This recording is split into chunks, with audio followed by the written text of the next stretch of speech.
Hi, the purpose of this video is to show you how to set up a Twitter account.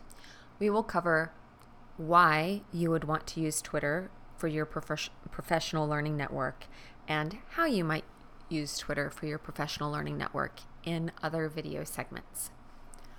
So first, you'll want to go to twitter.com. When you go to twitter.com, you'll see all kinds of things at the homepage that will maybe make you not want to get on Twitter. For example, right now, when I see this one about Justin Bieber. Now, this doesn't mean anything about how I feel about Justin Bieber, but I just really don't want this kind of thing on my Twitter feed. Don't worry, it doesn't have to happen to you. You can control what you see. We'll get to that in a different segment. But for now, we're going to go up to the sign up link up in the upper right hand corner.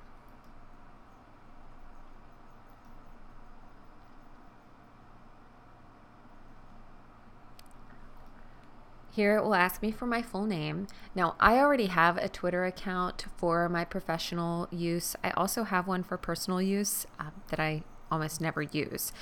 So I'm going to use this name. For my email, I'm going to use a different account other than my work email. You can use your work email. I already use mine for a different Twitter account.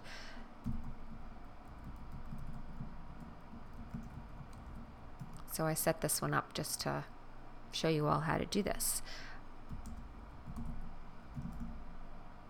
Now my username. So this is also known as your Twitter handle. You can change this. So if you pick something that you decide doesn't work for you, there is a way to change that. What's important here with your username is you don't really want to be cutesy or creative. Your username, because you're using this professionally, really communicates who you are, and you want people to be able to find you and to identify you. So it's suggesting KLR Burhans for me. I'm fine with that. You don't want your username to be really long because when you're using Twitter, you only have 140 characters. That 140 characters includes your handle or your username. So you don't want it to be really long. So then I'll just click sign up.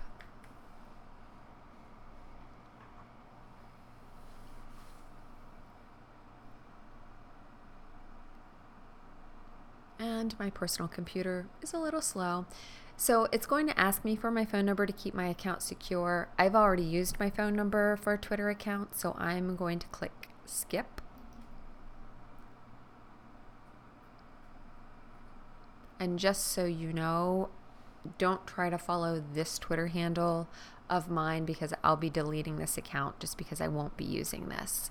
So I'm going to click next. Let's go. What am I interested in? I'm not interested in popular accounts because that's going to get me Justin Bieber. No offense, Justin. What I am interested in, I'm interested in leaders, I'm interested in influencers. Education isn't on the list. Maybe I'm interested in books or government. And then click continue.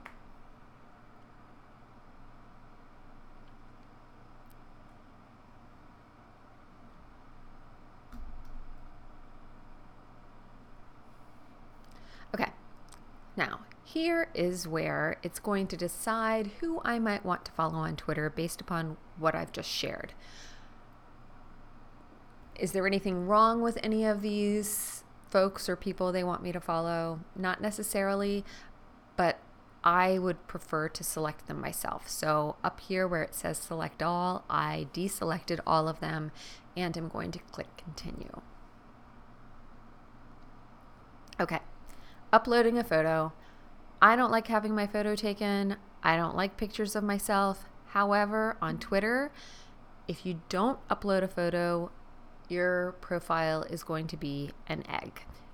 An egg doesn't really communicate who you are, and you want to be making personal connections with folks in the professional learning network.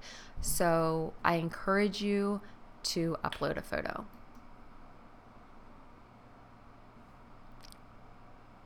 So I just used my photo that Dr. Wilcox used for introducing people in new places. I'll click apply and then continue. If I want to find people I know, I can select this here, or I can go to skip this step.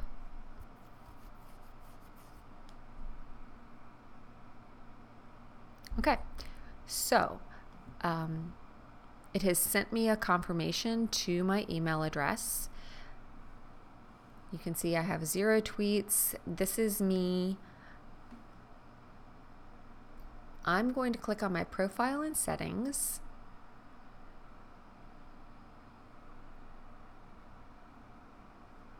And then I'm going to go to edit profile. Here I can add a header photo so that there's a different photo as my background.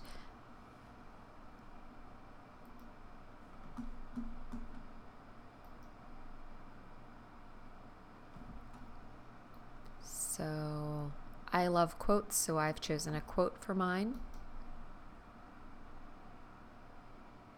And this was just something that I went out on the internet, found, did a screenshot of, saved it as a photo so that I could upload it as my background on my Twitter page. So that's been published. Now, over here, underneath my photo, I have the option of including a bio, a location, and a website.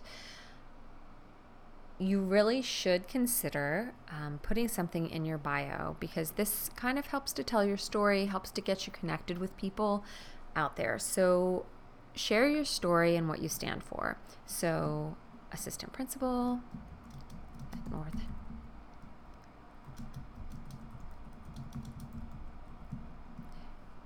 And you'll see when you follow the real me on Twitter, I have more in my bio than that. If I had a website or wanted to link to North High's website, I would put that there. I can change my theme color here if I want to. If I wanted to put my birthday in here, I could. And then it's important to go over here and click Save Changes. And then the last thing we're going to do is we're going to follow North High. So there are a couple different North High folks on Twitter. I think our band boosters have a page. Athletic boosters, I believe, have a page. But the official North High Twitter page is Hubs NHHS. So up in this upper right-hand corner where it says Search Twitter, Hubs, and it populates. So I'm just going to select that. And here, this is the page I'm looking for. It tells me a little bit about it over here where the bio is. I can see what North High has tweeted recently, and I can choose to follow. So that's all we're going to do for this clip, and in additional clips, we'll talk more about Twitter. Thank you and have a great day.